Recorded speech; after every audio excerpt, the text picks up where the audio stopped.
already so fucking off. Yeah. Okay, not since like the technological marvels to come out of the Henson Creature Shop. Not since like the greats like Henson and Oz themselves like stuck their hand up a felt puppet. Did something walk out on a stage with such like an approximation of human charisma that was so interesting and strange and funny. As Jeff Bezos said, is Jeff talk for space or whatever it is. Behold the alabaster marvel approaches. Okay, there's not the whole. Of course, he's there to debut like his new rockets and his lunar plan, his actual moonshot, which Moonraker.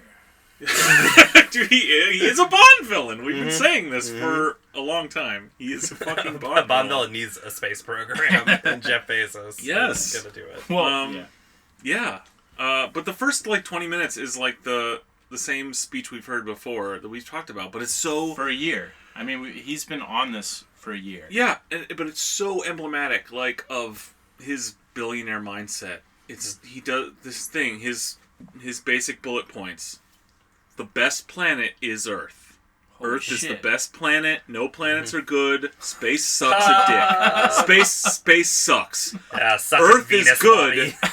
He says that. He's like, he says like, don't get me started on Venus, and then pauses for laughter. Oh my god, he has so many. Okay, that is the best part. Is the laugh lines, the non-laugh lines where he's like, shit.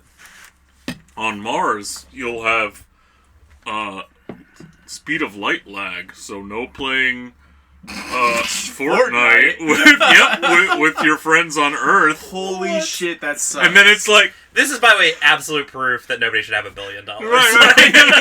No, it's better. The jokes aren't the funny part. The funny part is when then it's like, he pauses for laughter and there's a, and then some... someone takes and like it's like, oh, now's my chance to cough, and it's just cacophonous over the non-laughter. It's echoing. Oh my god, it's amazing. He does it. He has so many like little hopeful. He's so hopeful for little applause or laughter that none comes. Mm-hmm. None. You hate to see it. You hate to see a member of your species fail so obviously like that. Oh my god. Shame. But like it, as funny as it is, the hubris and just arrogance and stupidity of it all is funny. But like, he sits there saying, once again, the best planet is Earth. This is the jewel planet. Nothing's ever going to be good. Well, it's even funnier than that too, because he's like, we sent robots to go check out the universe, and we've confirmed Earth is the best. Yeah. we did a drive-by some of the other planets. Yeah. Like it's like some of them were just flybys, but you know, we checked it out. But you know, that's true about our solar system. Not a Dick's Burger to be found on any of the other planets. And no live girls. Alive girls. Yeah. There are no alive girls on any other planets. So that's point one, and then he's like, but our population is growing. And he doesn't identify, like, why that is. He just seems to say, like, Earth's getting crowded. He has, like, a Malthusian panic. Mm-hmm. And he's like, he doesn't say that why this is bad, even, or what is causing it, but he just says, like, we need to do something. We need more space. Okay, so we have to go into space. Lebensraum? yeah. Hey, some room to grow. No, that is, I'm telling you, that is what it is. Yes, okay, because not only does the human race need breathing room, but, like, it's specific living space for a specific class of people, okay? Like somebody else. We'll get to who, okay? Well, do you think that maybe he is, this is like, American Western expansion, and Bezos, he's sitting, toes in the Pacific Ocean, looking out, and like Alexander, there's nothing left to conquer. But unlike Alexander, he's not a dumb shit, so he looks straight up in the air. Yeah. Space. No, it is. There's everything to conquer. It is absolutely 100% manifest destiny in all its implications. In that it is sold as this great, like, project of civilization, where what it really is a way to expand the purviews of certain classes of people and, races of people, presumably, and really to also expel the unwanted excess population as the mode of doing that. Like, use your excess get rid of them out of the metropole into the colony to build it up for your profit. So, because what he's saying is, this is the best planet, but it's getting crowded. So we have to go. So we have to get off. We have to go out into space. Blah blah blah. But then he confuses it by saying, because we need growth and dynamism, and growth. He doesn't explain why those are good. He doesn't explain why those are good. He just those are independent goods. And he says that dynamism, growth, just charts. Yeah, well, it's like a spinning pinwheel and an enlarging penis. Dynamism and growth. So he then says, like, but hang on, if we have 1 trillion people in space, we'll have 1,000 Mozarts and 1,000 Einsteins. Fuck yeah, that rules. So the what's good and bad about population, he doesn't really nail down. He's very confused on the whole issue, but his point is, eventually, what we need to do is build these massive rotating terrariums in space, and that what this will allow us to do is have 1 trillion people living in space. And by the way, I mentioned 3 minutes earlier, Earth is the only good place to live. I just said that. Earth is the best planet. But we'll have 1 trillion people living in space because... So then you ask why. So is it to preserve the Earth? Okay, but you didn't interrogate where our population growth comes from. You didn't interrogate really can we handle more people? We totally can. These are problems of our economic system, poverty and starvation, not more people. But even if you wanted fewer people, again, talking about problems of our economic system, it's pretty clear that a driver of overpopulation or of our large population growth is partially poverty.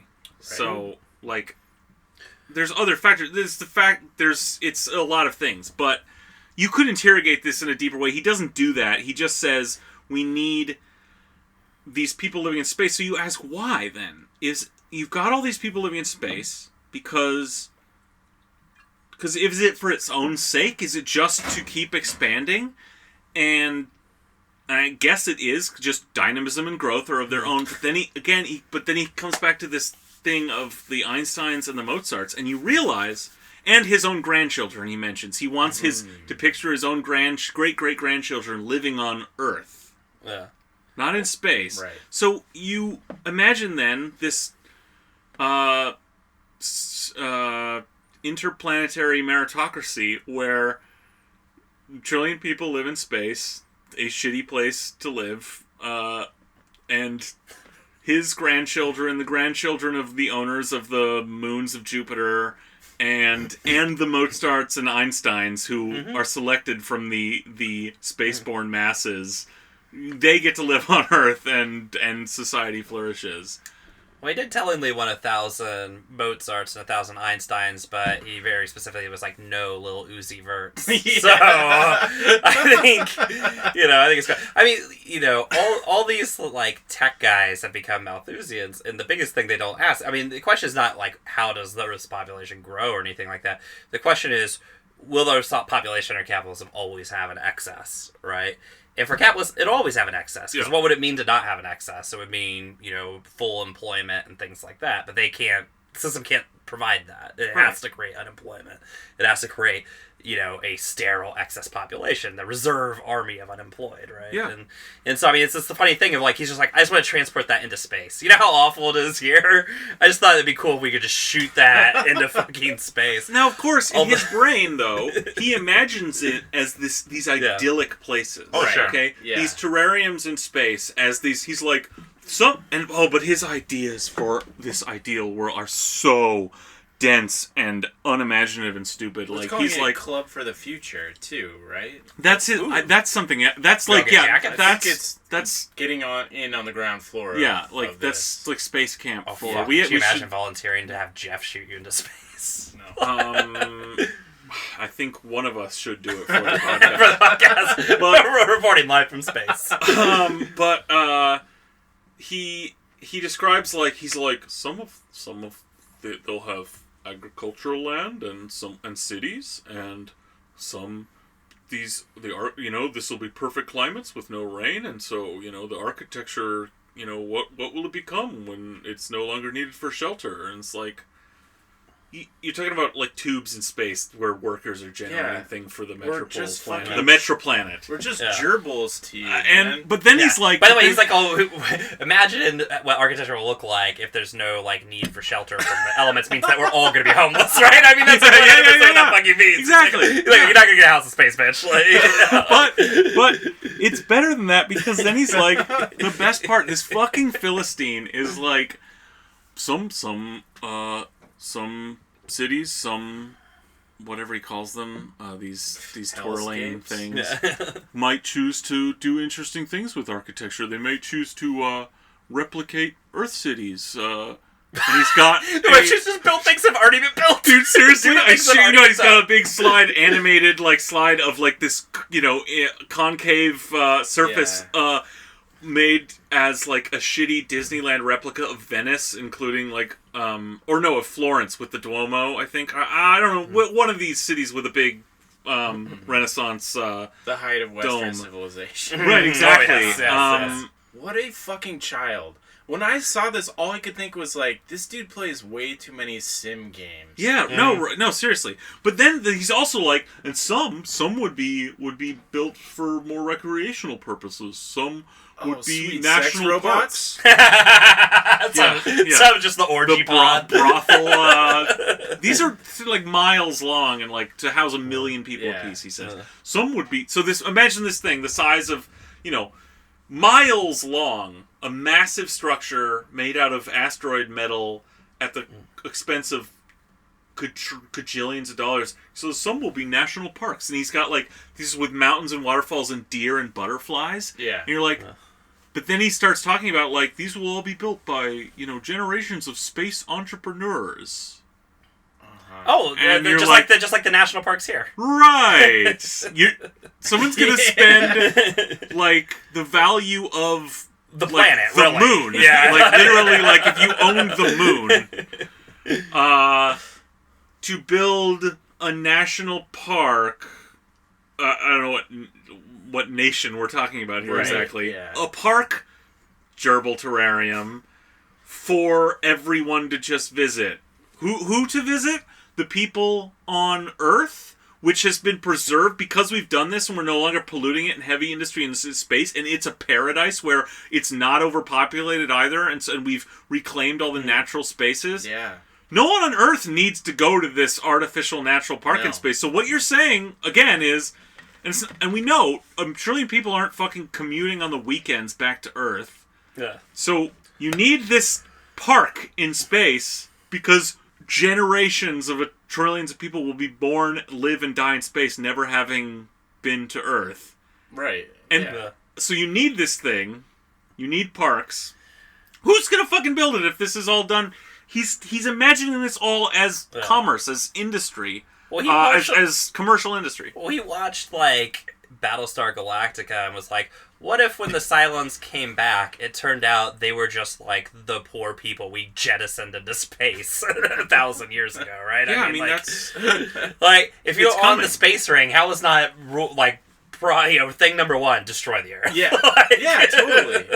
and everybody on it. But well, the other take on this was, of course, that Jeff just wants to build Elysium so he can go fucking hide in that. Which the funniest part about that take was somebody brought it up on KUOW, and all the nerds on KUOW tried to like figure out what Elysium meant, what it was. But yeah, this is like a call-in or something.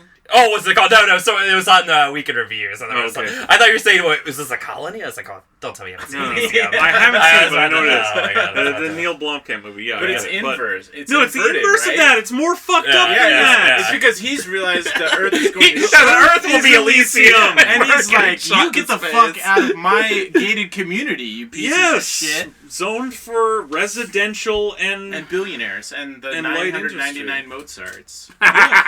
Yeah. He's a dumb he's child. Such a fucking idiot. But this is their just the lack of imagination too of everything, and not imagining anything beyond capitalism, beyond but actually but still wanting to imagine a future. That's the disconnect. Wanting to imagine a future for humanity, but not being able to get past capitalism, you come up with shit like this that makes no fucking sense. Yeah, you retreat into children's fantasy. Yeah. But that is obvious, like just below the very surface of it is deeply sinister and evil. Mm-hmm. But when you're an alien, like he is, or the Gateses are, it makes sense you'd want to go to space, because everything on Earth is mundane to you. He's actually excited that we're going to get closer to his home planet. Yeah. But, well, he's going to fuck an alien when we find it. Yeah, no, I mean... Fuck it or eat it, or both. I don't know how they There's a lot of, you know what, there's a lot of surface real estate on the outside of these terrariums, the back side of the convex for side, Yeah, exactly. For space. Billboards. That just adds to a capitalist. That's just built when you're coming in when you're going between the national park and your home terrarium on the Pan Am shuttle from 2001. You're gonna just a miles long animated billboard, or for like Coca-Cola, or a miles long massive animated Tinder profile that can be seen from other galaxies. Boom. So that Jeff can fuck an alien. Done and done. But yeah, I mean, imagine too, like, you look at this Earth and you're like, capitalism has basically destroyed it through its, like, just greed for taking everything out of the ground and, like, turning everything, commodifying everything. And, the wars for empire and all that, and being like, what we need to do is not change any of that, but we need to just export that into space. Right, yeah, like, we need to give the rest of the universe this beautiful gift that is, by the way, fucking killing the planet we live on currently.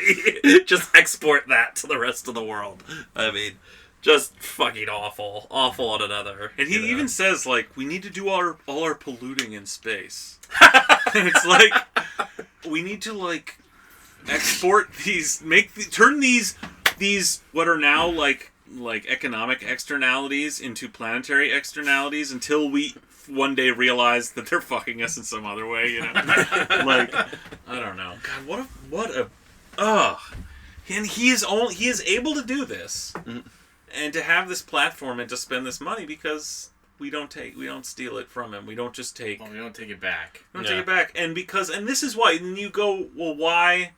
This comes back to, like, this to him, this is a gift to humanity. This is his larger kind of philanthropy, so he says, is this building the road to space, making the cost of entry lower. And it's like, he has the power to choose to do that based on this singular vision of his, because he stole that money from everyone else. That's it. That's the only reason he can do this. He drove whole sectors of the economy out of business and underpaid his own employees, so that now he has the ability to wield this level of power to try to set humanity on this absolutely absurd path. Cool. Yeah. Watch the video. It's truly the most sad, boring thing I've ever seen. If you want to see someone fail the Voight-Kampff test, in real time, watch Jeff Bezos try to fucking act like a human being. It's so good. Really, the audience response is so... I can't wait to watch that. It's so great. What else? What do we have? What podcast is this, by the way? I don't know. Welcome back to Seattle Sucks, the show about hating the city we love. It's me, Colin. I'm here with Captain Greg. Just Greg. God damn it. Okay, we're just going to keep going back and forth, rail to rail. And Brian Platt. That's Captain Brian. All right, Captain Brian. We're back on the boat. We were just dreaming of the future that we wanted to live in. I don't know how much of that you heard or enjoyed, but we've already got our barcodes on our arms. We're ready to go to space. Gonna build a nature preserve out there. I'm gonna refit the boat for space travel. That would be cool. If we just some like caulk, I think. Seal it up. Yeah. That's all. They are called spaceships, after all. Yeah. So it's been. I mean, it's just like every week is worse than the last. Is that fair to say? Honestly, it truly is. Yeah. Yeah. We're now. I mean. Yeah, it really everything gets worse. Like it's just slow, and that's the incrementalism. We're just as a not to take this digression, but just as a statement of how bad things are. We're now the United States is now flying strategic bomber sorties off the coast of Iran, so that's cool. What could go wrong? What could go right? Okay? Exactly. That the plan is for something to go exquisitely right. Well, what's going to happen is two of the bombers are going to run into each other because there's so many flying up there that's going to start World War III. So look forward to that. I would, if I had to bet on someone self-owning and starting a war, it would be the Navy. So, yeah. The Navy's not going to shoot down those bombers. Those bombers aren't Iranian passenger jets. What? Call back. Oh my god. Okay. So, a little closer to home. Yeah. We were going to start talking about a Crosscut editorial we saw, I think. Crosscut. I think an important opinion piece. A publication we read quite a bit. We do. We read a lot. They're trying to presumably build a media organization to replace the dying husks of the newspaper business in the new digital age. Mm-hmm. Am I getting that right? For Seattle local coverage. Some good reporters working there. Yeah. Well, I'm trying to find smart editorial voices that could just cut through the chatter in City Hall and hammer down on the important points of reasonable governance. And if you want to do that, I think what you do is you put a Douglas fir on a lathe and shape it into like a Fisher-Price man with the brain made of wood. And you come out with... remind me this dickhead's John name. Carlson, the co-founder of the Washington Policy Center, which is a free market think tank whose mission is to promote sound public policy based on free market solutions. Which is an that oxymoron. Sounds pretty cool. Because as... has, I think, been demonstrated roundly at this point. The free market is not a solution to much at all. But it will be the solution to space. So. Yeah, clearly. He also hosts a morning show on AM 570 KVI. He's on AM radio, he's legit. Where he is billed as the conservative voice in Seattle. Does he do Cash for Gold? I have not listened to his show, but based on the editorials we've read, I'm sure he must. So, Brian, I think you found this one, and the title is, which is just so funny, Why Seattle Will Swing Back Toward the Center. Okay, I've read this. I don't know what he's referring to in that with that title. This is the first and last time this will come up in the editorial. Strong writing. To be fair, maybe he didn't actually title it as, would be the standard in the old-timey newspaper business, but who the hell knows? What the fuck does that mean? I have no idea. John Carlson, he also published a piece of his, Why Seattle is Dying Resonated. Yeah. Which was what he does, what his think tank does, what he does on the radio, which is, and what Seattle is Dying is, which is, he does American conservatism, which is a laundry detergent for American fascism. That's all it is. It's just, there are no ideas in American conservatism. It's all bullshit, and it always has been, and it's just a cover for the growing nascent American fascism.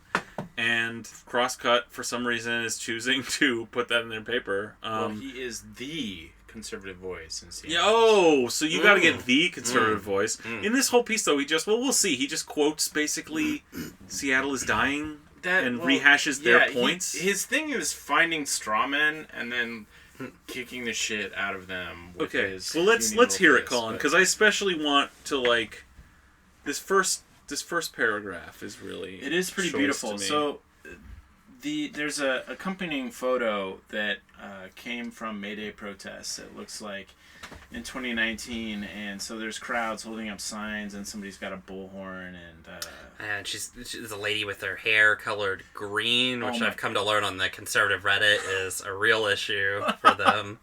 Why is she so serious? That's what John wants. This is the dang Joker, man. Oh, man. Yeah. Okay. So he begins. Let us have it. I've known Jenny Durkin for nearly 20 years, and despite our differences... I have a leathery old hat. I like her, and I'm rooting for her success. Congratulations. With that in mind, I hope she'll consider the following advice. Mayor, when you're addressing a community... meeting of neighbors and local business leaders angry and anxious about the crime linked to drug-addled homelessness in their area, don't recite crime statistics. It doesn't work for 3 reasons. Only one of which will be redacted by the end of this article.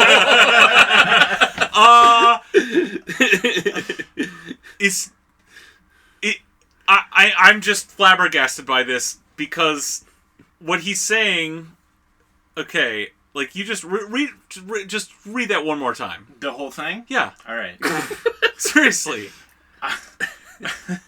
I've known Jenny Durkin for nearly 20 years, and despite our differences, I like her, and I'm rooting for her success. With that in mind, I hope she'll consider the following advice. Mayor, when you're addressing a community meeting of neighbors and local business leaders angry and anxious about the crime linked to drug-addled homelessness in their area, don't recite crime statistics. It doesn't work. For fuck's sake, she just said that same thing mere days earlier. Yeah. Days before he wrote this. Yeah. She said, when announcing the Emphasis patrols, the whole point was, she said, to quote, she said they were about crime and the perception of crime. Right. And the Times quotes her saying she cited uptick in property crime and concerns by small business owners as reasons to concentrate on some areas, mentioning thefts from food trucks and gang graffiti in South Park. To quote, the data tells you one thing, but then you walk the neighborhood and talk to people. You go with your she gut. said. So it's as if John... what's his dumb Carlson. fucking name? John Carlson. Mm-hmm. John Carlson heard that and walked away from that press conference going, "I'm very disappointing, Jenny." You know, if you were looking at this clearly, you might understand that it's about crime and perception of crime, and that the data tells you one thing, but then you go around the neighborhood and you talk to people. What the fuck? She's launched a new, very controversial, absolutely fascist fucking counterinsurgency program on the streets of Seattle. You mean her clean and hold strategy? Giving in entirely to the whole Seattle is dying right-wing fucking crypto-fascist narrative. And you are being published asking her to take exactly that position. It's like, oh God. When does a child supposedly susceptible to reverse psychology? Is that toddlers or something? Is that the old thing? It's but he's you don't need to reverse anything with John Carlson. You don't need any psychology. You can trick him by just saying something straightforward. Yeah. I want to tell him to go. John Carlson, are you listening? Go drill a hole in your wooden fucking head. Yeah, he's sitting your listening. humors are out of whack. Yeah. Right now he's talking His to his sap. colleague Carl Johnson, though, and he's like, these guys don't know. His sap is out of whack, okay? Yeah. Well, I think it's a critical thing, though, too, that you will never satisfy conservatives, right? Like, Right. You'll never win and give them something that they'll ever give you credit for, What it right? is- Like, There they'll just is- come out and demand the exact same conservatives- thing you just said. American conservatism Yeah. is not real. Mm-hmm. It does. There are no ideas. There's no real ideology. It does not make sense. It's just laundering fucking fascism, which has no ideology and doesn't make sense. It's only for the purpose of power for its own sake, for an in-group over an out-group. Sure. And well, he's sitting at home, like, if you tell him to drill a hole in his wooden head, he's sitting at home going like, I will never be fooled by that, communist. But what if I drilled a hole in my head? Then you'll see. You'll see it's not made of wood. But, Yeah. I mean, their whole position is just that whoever's in power should move to the right, and it really is like, doesn't matter. I mean, the fact that J.D. Durkin's like a cop who believes every crazy right-wing thing that Well, he anybody just believes. said they're friends and he's rooting for her. The conservative in Seattle is rooting for her to succeed. I mean... Yeah, and I mean, the emptiness of it all, and yeah. Well, there's an extra layer of hilarity here, because if you take it seriously, which we know you shouldn't do, he's complaining about citing crime statistics, which has been almost the entire... Well, that's the entire frame of Christopher Rufo. Yeah. I mean, that's the basis of Seattle is dying, so... Well, what he's responding to is that Christopher Rufo keeps bringing up all these statistics. Everybody keeps pointing out that they're all bullshit and, like, cherry-picked and stuff. And so he's like, look, you guys can point out our bullshit statistics all day, but it turns out that's actually not the issue. Now that you pointed it out, it turns out the real issue is our feelings. And our feelings are hurt. Well, the mayor agrees, and she has put in 100%. bold... She is a reformer with results on this subject, because she has put in a bold, new, deadly program to address exactly these feelings. Unilaterally, right? Yeah. Yeah.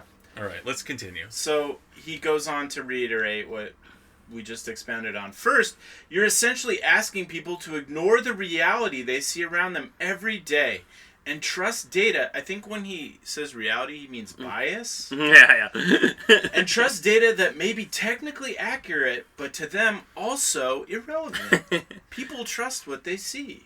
Well, this is it's great writing for your first point to just be a reiteration of your opening paragraph. Definitely. But also...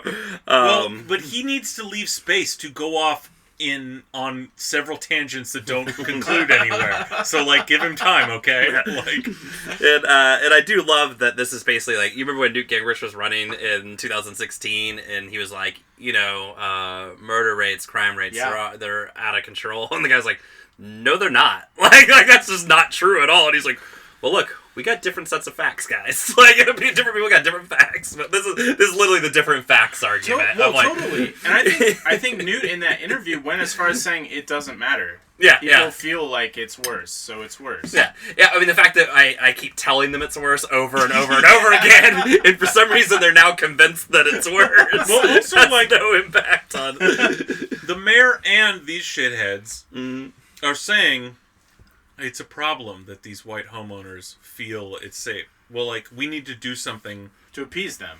Yeah. Well, it's a problem that these she's dullard acknowledging homeowners... that these dullard fucking middle class, like, Neanderthal men. like, white homeowners fearing the loss of even, like, a tiny fraction of their delicious privilege. That is a problem, and I think you can agree that it is. And the way to address that problem is to react as if that this out of place fear that they have, this out of proportion feeling that they have, the way to address that problem is to react as if that feeling was real. This is a problem. So, They have an insane, stupid paranoia, so therefore we should feed it every step of the way. We should. Yeah, we should. They think their neighbor is tapping their phone line, so we should drone strike their neighbor. Well, you probably don't remember John Carlson's, 2006 editorial in the Seattle Times where he was like, look, I mean, these truthers are really scared about space lasers shooting the Twin Towers, so we gotta build a space laser, guys. So, I mean, that's the thing. Damn, that's a free market idea I can get behind. Bring it on. Second, Many nuisance violations, filth and garbage, littering, being drunk or smoking pot in public, illegal burning, aren't even cataloged because cops don't make arrests or issue tickets. Even when cops do make arrests for more serious crimes like theft or property destruction, homeless addicts are often recycled through the system. Hence the notorious list of 100 homeless addicts with 3,500 criminal charges among them. A bullshit nonsense, roundly and easily dismissed by Pete Holmes. Right after that, the whole thing's bullshit. We need to say nothing more about it. He just said a whole bunch of nothing he picked from TV. He saw on TV. Well, the list of 100 people was like 100 people that he cherry-picked out of and he was like, 100 people that I cherry-picked out of arrest records all got arrested. And it's like, well, shit. I mean, goddamn, I guess. And by the way, they also weren't homeless or whatever. That all gets added after the fact. That, and I think, to the point, it should be pointed out that this paragraph is corrected later to say, police actually do arrest and ticket people for all those things that he was complaining about. Right, yes. And I actually did ask a public defender about this. He was like, yeah, absolutely. that definitely, you definitely get ticketed for all those things. Pete Holmes was interviewed by the Seattle Times after Seattle's dying and kind of addressed all these points very, relatively smartly and without, giving any ground, unlike Jenny Durkin. Just said, no, that's bullshit, here's why, this is totally ridiculous, this is stupid, Went down through the line. Check out, there's actually audio of it on one of their podcasts. Yeah, was it KUOW, or was it with the Times? No, it was Seattle Times, yeah. And SEC Insight also wrote, a long article explain, literally going through the quote-unquote study, piece by piece, explain why it's, not science, and be, fucking stupid, and there's nothing you can really take from it. Yeah. Oh, weird. That's a weird trend that we're finding here with this stuff. Yeah. Third, even many homeless people acknowledge that the city is becoming more violent, as they are often the victims of assaults, rapes, and increasingly murder. It's weird that no sights there on that one. That is odd. Huh? More than 1/4 of Seattle's homicides last year involved a homeless person as a victim, an assailant, or both. The number has been climbing for 3 years. When it comes to both assaults and nonviolent crimes, a Seattle Police Department report found that 1 in 5 bookings in 2018 involved a homeless person, even though they make up less than 1% of the city's population. He's conflating and mixing and mystifying these numbers here, but it sounds like homeless people are the victims of a lot of assault and crime. Yeah, I'm willing to bet, especially on the murder end of that, if you were to look, because he says they're both victims and assailants or whatever, I'm willing to bet that they tend more towards the victim side of that equation. And in this last sentence too, I just love when it comes to both assaults, scary, and non-violent crimes, homeless people get arrested a lot. It's like, well, yeah, because being homeless is a crime, so, by definition, they get arrested a lot. But you just went ahead and threw the violent crime bit in there because, again, he's just conflating these things to make it meaningless. But, doing normal human life outside of a home is illegal in 100 different fucking ways. Yeah. It's almost like John Carlson shouldn't recite crime statistics. Seriously. It is kind of funny that within 2 paragraphs, crime statistics matter again. He just can't decide. Did anyone read this? No, I don't even think he read it. I mean, each one of these is each paragraph is a different bowel movement. But at one of the Crosscut Festival panels last Saturday, pollster so fucking good. Stuart Elway yes. showed that the longer you've lived in Seattle, the more discomfited you are by how the city has changed. That makes sense. New arrivals don't have a frame of reference for measuring change. They don't notice the decline in civility. Wait a minute, slow down. All right. That makes sense. New arrivals don't have a frame of reference for measuring change. Anyone care to disagree with that? Totally anodyne fucking non-point. I was too busy filling out the application for the Pulitzer.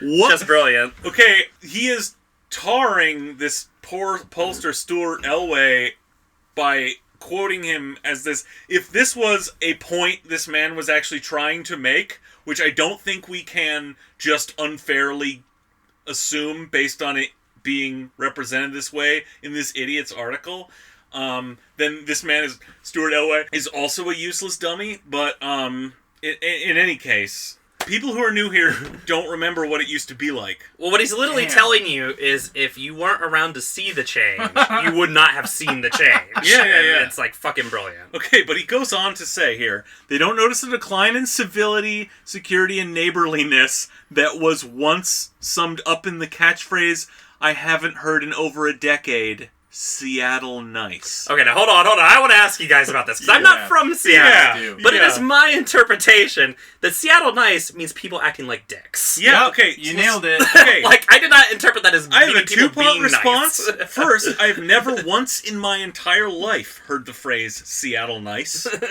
So I don't think it's a thing. I think only people not from here say that. And we know the Seattle freeze. Yeah. No, exactly. The Seattle freeze is a thing. So the decline in neighborliness, I don't know, because no one has ever looked their neighbor in the fucking eye in the Puget Sound region. And that's what Seattle nice is. That's actually... Well, that's what it means everywhere. That's always ironic. Well, yeah. It's the same as like Minnesota. Right, It's like Minnesota it's nice. Always it's ironic. The passive aggressive. Yeah. Seattle. But I've never heard that. I've heard it for sure, and that's what I've always understood it to be. Not to be literally nice, but to be a passive aggressive. This fucking dullard, this wooden-brained fucking sap dripping out his ears. Well, a guy who's lived here, who got his degree from UW, doesn't even fucking know what this means. Like, thinks people were once neighborly here. No, he doesn't know anything. God damn it. Yeah, I mean, like, from the day I moved here 12, 13 years ago, literally the shtick was always, oh yeah, the people here are like assholes. Like, yeah, they're very passive-aggressive, and they'll be, like, weird and not talk. They don't mean to be. They had to... They just weren't raised right. They don't know how to look you in the eye on the street. It was never taught to, it was never socialized to them. That is the culture here. Well, it is, I think we are probably some of the least friendly people on the planet. Definitely. Like just immediately like socially friendly people. Like, no, yeah, it's just to be clear, it's still better than Boston. But yeah, those are I mean, but those people are outgoing. It's just, you just don't want them to be. That's the like. People in Boston talk to you. They'll involve you in their hijinks. You just won't want to be involved in any way. Oh, and you have to listen to them talk too. My God. Just showing some of that Seattle nice, Greg. Yeah. But yeah, I mean, I love it because nobody in the world is like Seattle. That's where the friendly state is. Okay. The friendly people. Okay. Are like... let's just take a moment to remember the thesis of this paragraph that people.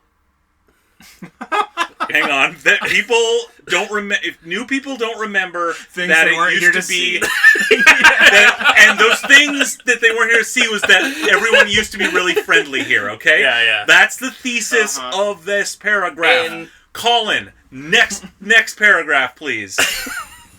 It also suggests that Seattle residents have tired of the city's excuses for failing to stop the worsening of what city leaders promised a dozen years ago to end homelessness. What? It also suggests... Okay, they don't notice the decline in civility, blah, blah, blah.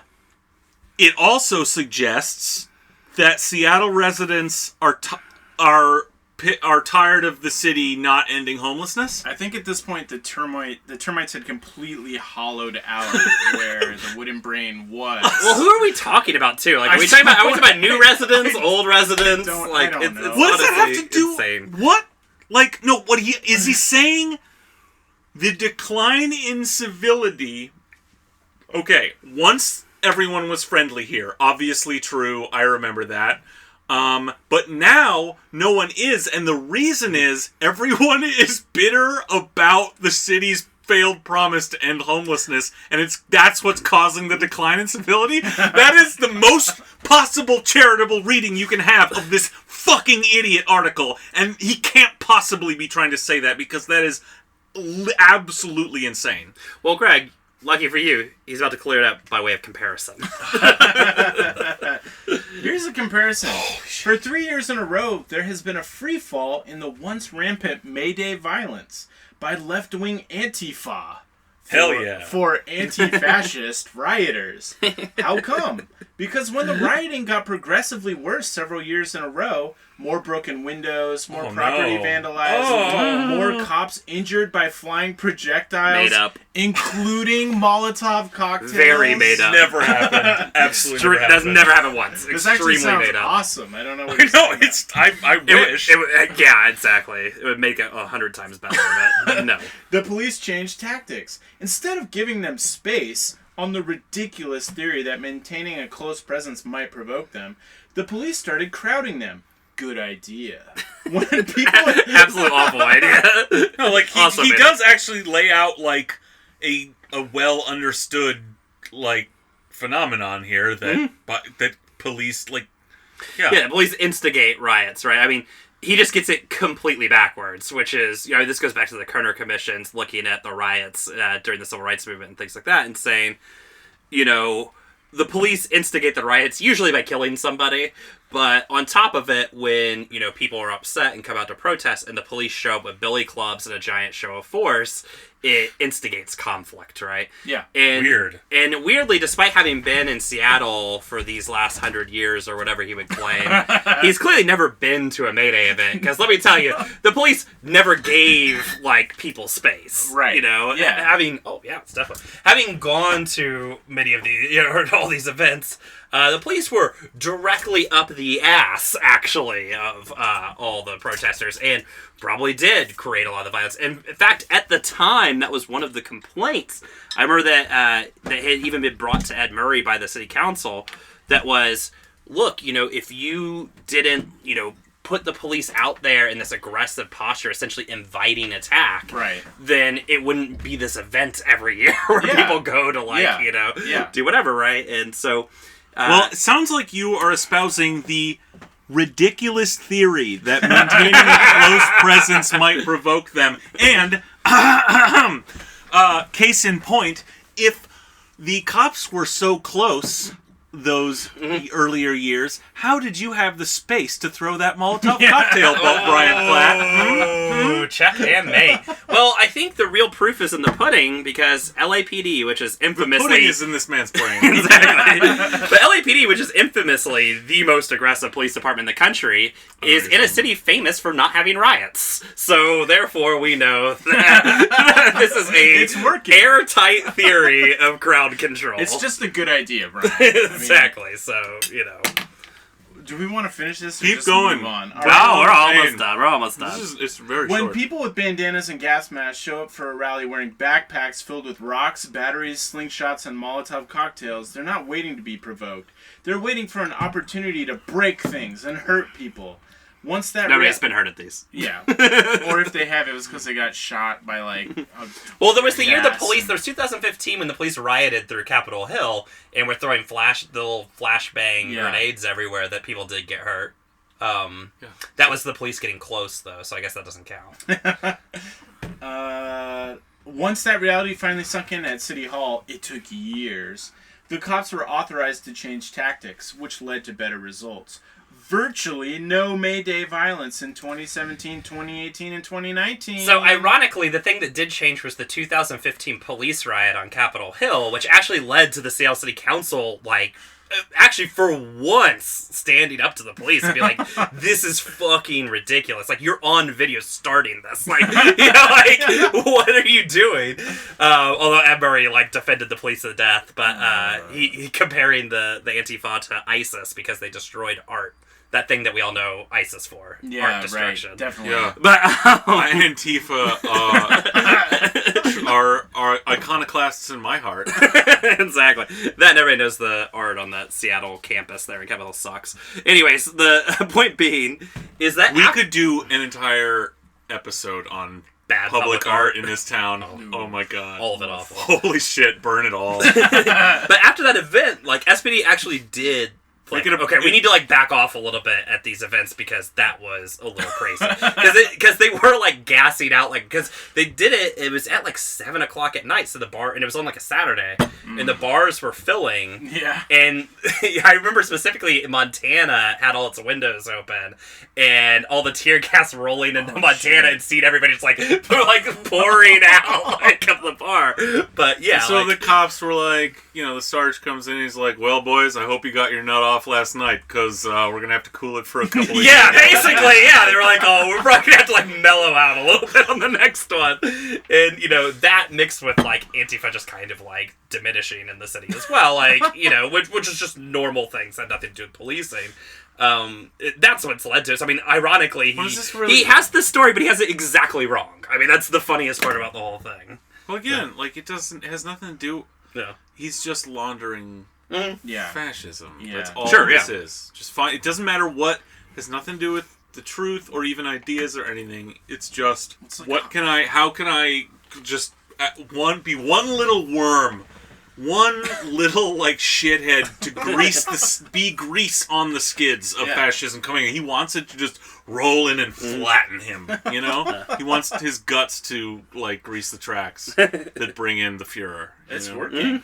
It is working. Well, I feel like this next paragraph is basically his actual article. Like, this is the only point in the article that he really has. But. Yeah. Why can't we change direction regarding the effects of drug addiction combined with homelessness in this city?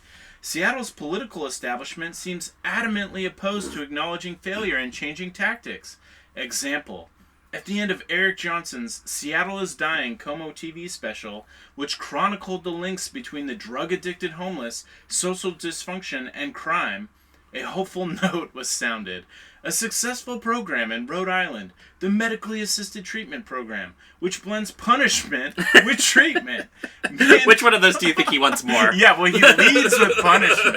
Yeah, he even calls it, but, like, Eric Johnson didn't even really call it. He was basically this is just a hospital that you can't leave. Yeah. Okay? But this fucking dullard is just like he leads with punishment and some treatment thrown in. So manages to keep most addicts from straying into old alliances and bad habits. Several people in the MAP program say that jail, accompanied by treatment, saved their lives. Several, and thank the police. Several people that this documentary happened to find out of the probably thousands who've been through that. And also, like, thank the cops for arresting them. One of the most disgusting, like, displays of just, like, preying on people, too. As a journalist. Like, really gross, actually. Yeah. One of the grosser moments in a disgusting documentary, but... Yeah, that was an abomination. So powerful was the impact of the Como special, even outside the Puget Sound area, that Rhode Island authorities are hosting a 2-day workshop at the end of the month for jurisdictions around the country that have asked about it. That's where Antifa should be. Oregon will be there, so will Colorado, so will New York. But no one from Seattle will be attending. In fact... You can go in our place, John. According to J.R. Ventura from the Rhode Island Department of Corrections, no one from the Seattle Mayor's Office or the Seattle City Council or any city or King County agency or the city attorney or the county prosecutor has sent so much as an email or made a phone call asking about the program. Well, John, they saw the documentary. They don't have any more questions. It was all made very clear. We also already do medically assisted treatment. So what's the fucking point? Yeah. Well, it's the real... What he doesn't... What John Carlson... Again, he's very stupid. He's not even good at what he's doing here. Because he doesn't understand about that point in that part of Seattle is Dying. That was just like a little like template where he could get interviews of people saying, thanking cops for arresting them as like the model for what he wanted, which was like McNeil Island as a concentration camp for the homeless. Yeah, it's the setup for the island concentration. It's not about it's like there needed to be a bridge to McNeil Island. Not like a conceptual like policy bridge. Right. That's obvious. It's a prison. Yeah. He just needed a narrative bridge with interviews, so he went to a place that had a program exactly like he was looking for on McNeil Island. Like, we get it. It's a fucking prison. We know what prisons are. Yeah. Well, he might as well just said, Rhode Island's got this program. McNeil Island, also an island. Instead, we're treated to City Attorney Pete Holmes blaming at least part of Seattle's social erosion on the lack of an income tax. A wild idea. Again, so if you follow that link, that's the Seattle Times, and Pete Holmes, like, just straightforwardly lays out a lot of shit that refutes basically everything this asshole says in this article.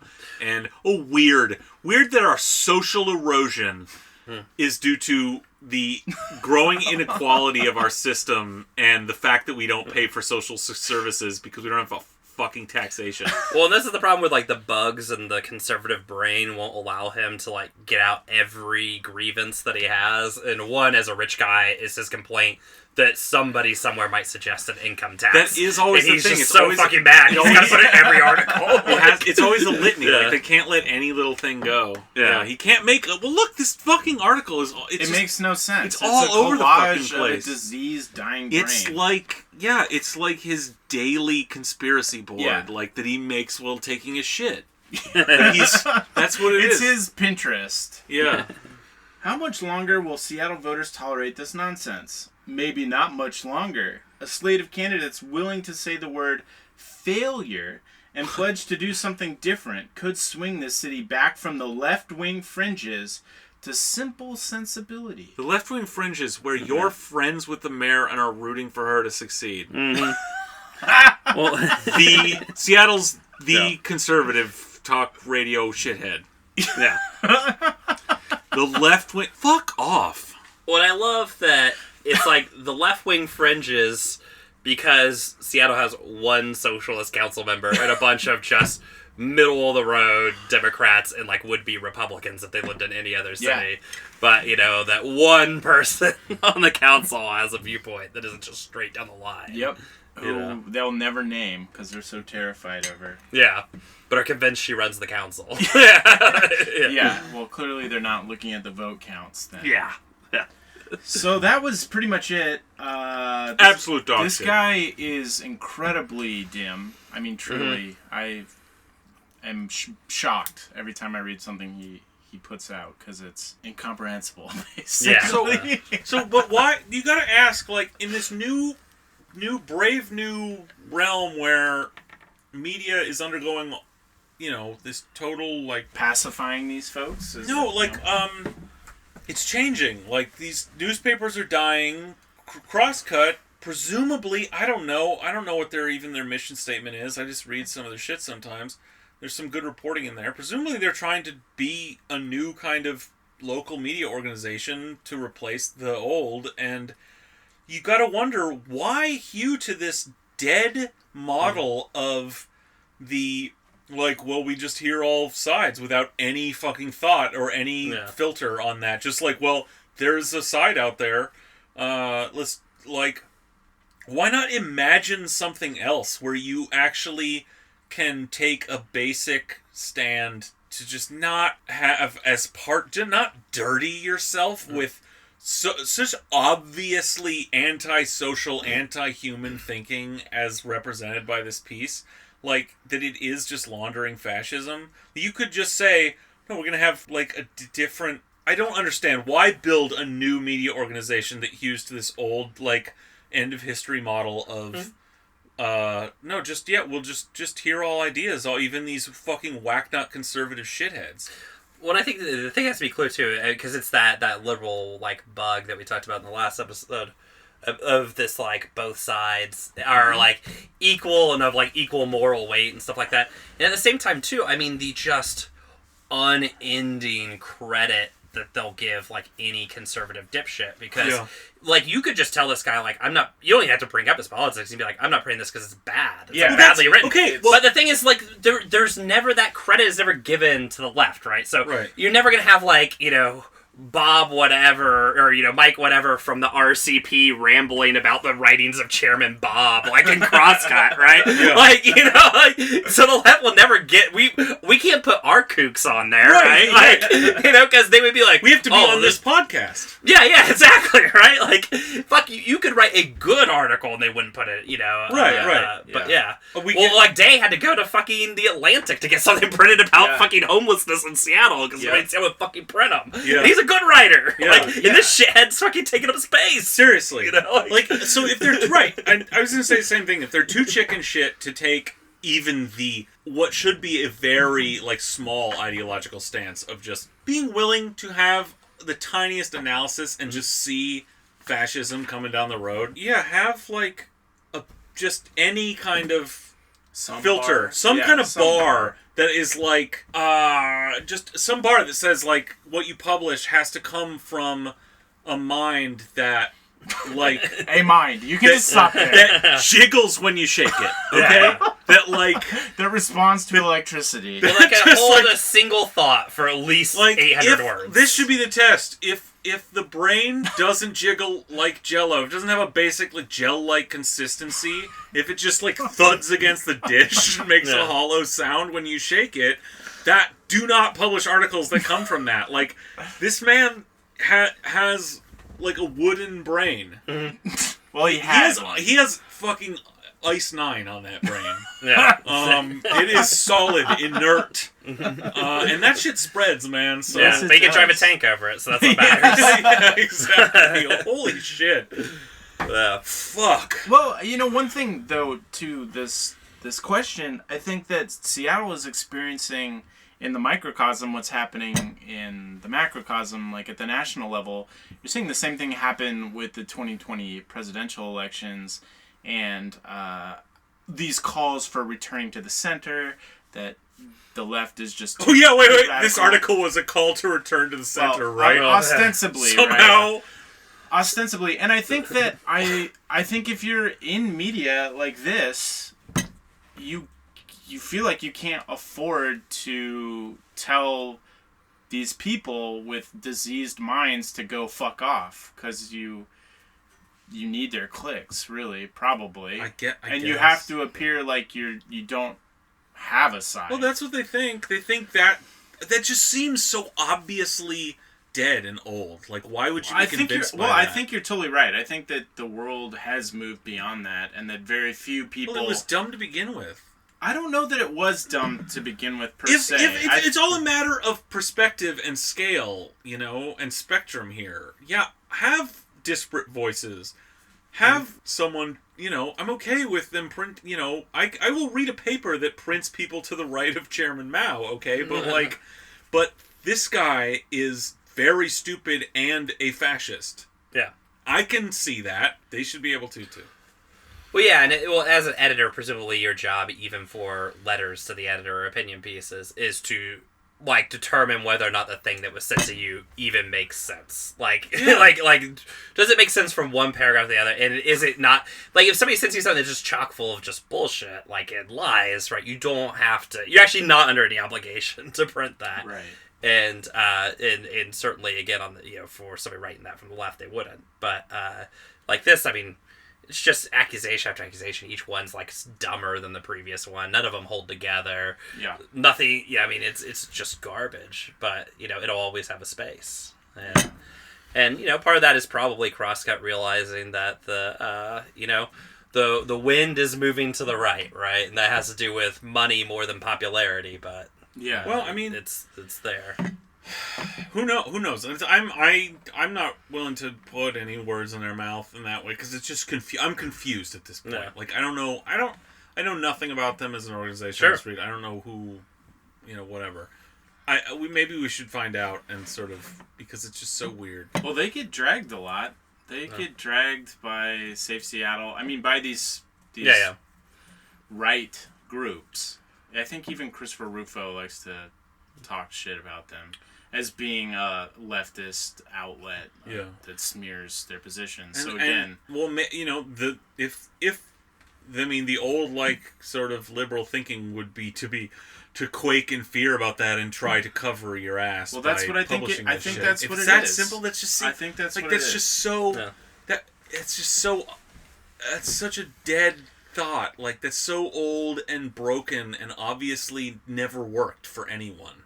I don't know how you could still. That's just have you not been awake? Donald Trump is president. It's not that whole thinking. Yeah.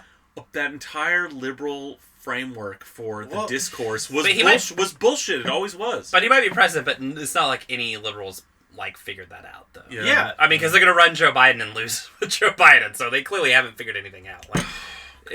And they still, every endlessly mocks it, but they still are talking about electability in the age of Trump. So, I mean, they haven't learned any lessons. No, not one. Not a goddamn one, which is what Russia... the Russia game was all about making sure they didn't learn a single fucking lesson these about media anything. people, at least, these people who think of themselves as, in this tradition of American media people, like we were saying about Dan Savage last week. Right. Maybe that's what their disease is. I don't know. That's so disappointing. The idea of someone successfully building a new news organization in this town is like a good one, and definitely to just have it, just watch it repeat the dumbest, sort of lamest mistakes is sort of disappointing. It's not about like the whole like narrative of like deplatforming or whatever. I'm not into that at all. I don't. This guy has I'm not going to call up. show. I'm like, exactly. I'm not going to cares? call up. I'm not going to shit on conservative talk radio station for having him on there. Yeah. They want to sound That's like where he idiots. belongs. A toilet. Peddling That's where he fascism. belongs. Yeah, okay. The sewer. They want to flush that out down through the sewer pipes into the mouths of their listeners. Like, that's what they exist for. Yeah. Like, I'm not... So it's not about that. It's like... it's just disappointing to see something otherwise doing good work associate... Like, just dirtying themselves with this shit. Totally. Well, because in the end, people are going to read this and they might be persuaded. Even though this is brain dead, or even if they think it's stupid, the bug's in their brain now. Right? And it just keeps the stuff. Definitely, it keeps the conversation, the way this stuff works. Like it never again with fascism. I'm just going to keep calling it that because that's all American conservatism is. That's what this is. Is it doesn't it's not about making sense or adding up to anything. It's just about overwhelming the discourse with nonsense bullshit that you can pull out of your ass, that any of the shitheads who believe this shit can just pull out of their ass at the right moment, or just having their brains like running on a loop, in no particular order or connection to keep them on board. Yeah. Anyway, cool. That was awesome. We have many new patrons. I don't know why, but I am very thankful. So new patrons. We have James Hammond, Carl Nelson, and Wes Sales. Carl Nelson, we got drunk pizza with. Oh, shit. That's funny. Yeah. Hey, Carl. What's up? By the way, if we get 5 additional new patrons, I will quit my job and go undercover at Crosscut to figure out what's going on over there, guys. That's a promise that I will definitely live up to. And will not just forget I said. Well, at 30, you said we were selling naming rights. Yeah, we would change my name. Yeah. So if we get 30 patrons, Brian will change his name. We immediately got like 2 or 3 after that. I did not like that at all. Uh-oh. Yeah. So thank you again. It'll be Brian _something. Yeah. Instead of no name. Yeah. So if you want to be cool like them. If you want to be cool like what's his name? Oh, Lilius Rowe. Managing editor.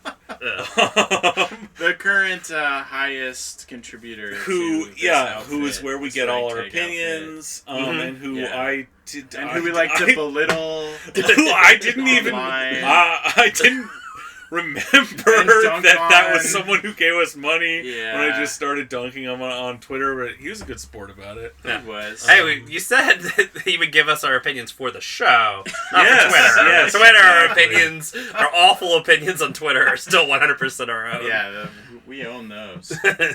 Yeah. So thank you, Greg, for continuing to beat our patrons. Would you also like to be belittled? We're just gonna keep nagging you until you finally succumb. That's the neg tier. Mm-hmm. Yeah. Well, and actually, that was a suggestion from managing editor Lilius Rose. So you're right. He did actually suggest that. He did, yeah. So far, he's the only one in that tier as well. Yeah. So if you'd like us to make fun of you, just step up. Yeah. Give us more money. Okay. Well, yeah, that was it. Adios, folks. Till next time. Auf Wiedersehen.